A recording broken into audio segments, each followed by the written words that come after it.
এই যে মধ্যস্বত্বভোগী যাদেরকে বলি আমরা, মধ্যস্বত্বভোগী সমাজের জন্য সবচেয়ে ভয়ঙ্কর। এখন যারা ছাত্র ভাইরা আছেন, সম্মানের সাথে বলবো তাদেরকে, এই সময়টা আর ফিরে আসবে না। আর বারবার আমরা দেখেছি যে রাজনীতিকে মানুষ হিংসা করেছে, মেধাবী ছাত্ররা বলেছে উই হেট পলিটিক্স। কাজে এই অবস্থায় দেশটাকে আর আমরা যাতে ঠেলে না দেই, সময় পার হয়ে যায়নি। এখনো যদি নিজেরা ধৈর্য ধরতে পারি, সঠিক সিদ্ধান্তটা নিতে পারি, যেটা সাইফুল ভাইয়ের ব্যাপারে বললাম যে সাইফুল ভাই সেই সময় রাশেদ খান মেননের পথ অনুসরণ করেন নাই, এবং সেটা শুধু পার্টির নেতা হওয়ার জন্য না। যদি তিনি চাইতেন তাহলে সেই সময় রাশেদ খান মেননের সাথে পাশে থেকে ভাগাভাগি সুযোগ নিতে পারতেন, কিন্তু তাহলে আর এই পরিশ্রম এই 17টা বছর তাকে করতে হতো না। সেই কারণে বলবো, এখন একটা উত্তরণের সময় আমরা আছি। এই সময়টা যেমনি আশাবাদী করে, আবার এই সময়টা ভুল করলে আমার ধ্বংসের দিকেও নিয়ে যায়, তাই আমাদের আজকে সৌভাগ্য যে সরকারের কাছাকাছি একজন ব্যক্তিকে আমরা পেয়েছি। এখানে আমরা বিরোধী দলেও আছি, আমার সরকারি দলেরও আছেন। আমরা বিরোধী দল না, সরকারের পক্ষেই আছি আমরা, কিন্তু দুইটা চরিত্রে আছি আমরা। এই দুইটা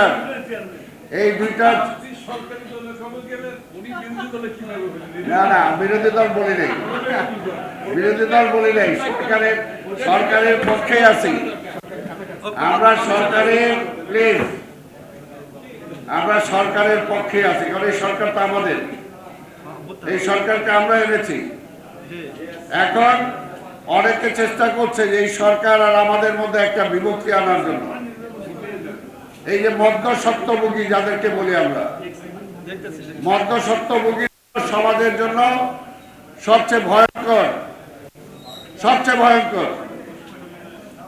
কাজে এই মধ্যস্বত্বভোগীদের থেকে আমাদের এই অবস্থাটার সময় যারা সরাসরি সরকারে আছেন এবং আমরা যারা বাইরে আছি, এই মধ্যস্বত্ব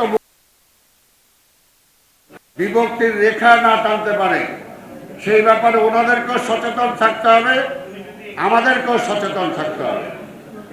জীবনের সব আয়োজন এখানে একসাথে। 71-এর পর সুযোগ পেয়েছিলাম, আমরা পারি নাই।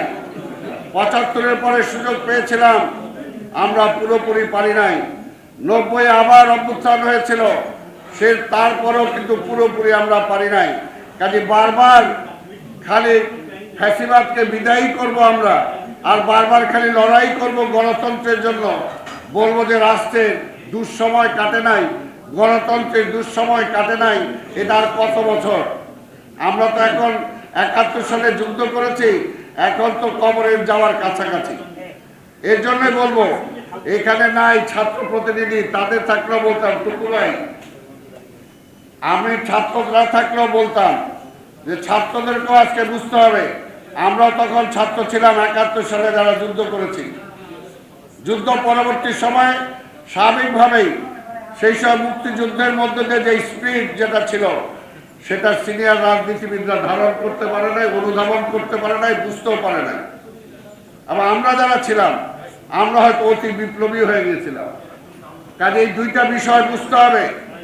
এখন যারা ছাত্র ভাইরা আছেন, সম্মানের সাথে বলবো তাদেরকে, এই সময়টা আর ফিরে আসবে না। আর বারবার আমরা দেখেছি যে রাজনীতিকে মানুষ হিংসা করেছে, মেধাবী ছাত্ররা বলেছে উই হেট পলিটিক্স। কাজে এই অবস্থায় দেশটাকে আর আমরা যাতে ঠেলে না দেই, আমরা যাতে মানুষের যে আশা জেগে উঠেছে, এই আশা জাগানিয়াকে যাতে আমরা সামনের দিকে এগিয়ে নিয়ে যেতে পারি, যাতে দেশটাকে সত্যিকার অর্থেই যে কারণে ফ্যাসিস্ট শেখ হাসিনাকে তাড়িয়েছি সেটা সফল হই। কারণ আমরা জানি সব সময় আমার পাশে ভারত বসে আছে, এবং ওইখানে ওই ফ্যাসিস্টের রানীও বসে আছে। এর জন্যই আমরা আজকে বলি যে আজকের এই সরকার সবসময় চোখ কান খোলা রাখতে হবে। আর আমরা নির্বাচন চাই ক্ষমতার জন্য না, ষড়যন্ত্রের হাত থেকে দেশটাকে রক্ষা করার জন্য। একটা নির্বাচিত সরকারই সেই পাপ থেকে রক্ষা করতে পারে।